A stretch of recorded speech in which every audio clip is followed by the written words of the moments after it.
అందరికీ వందనాలు.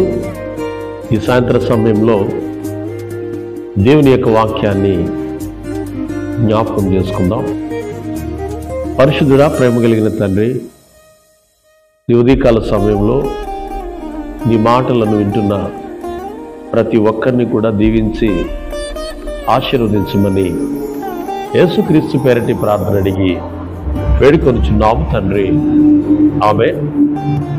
ప్రభునందు ప్రియమైన వారలారా, ఏలియాకు క్షామ కాలములో అంటే పాత నిబంధన గ్రంథములో సూచక క్రియలను మనం చూస్తే, అద్భుతాలు చూస్తే, ఏలియా క్షామ కాలంలో అంటే చాలా కరువు కాలంలో మరి దేవుడు సమృద్ధిగా భోజనాన్ని ఇవ్వడం అనేది మనం చూస్తాం. మరి అదేవిధంగా ఏలియా విధవరాలి కుమారుని కూడా బ్రతికించడం మనం చూస్తాం. దేవుడు ఈరోజు నీ మాటలు వింటున్న నీ జీవితంలో, నా జీవితంలో కూడా అద్భుతములు చేయగలిగిన దేవుడు ఆయన.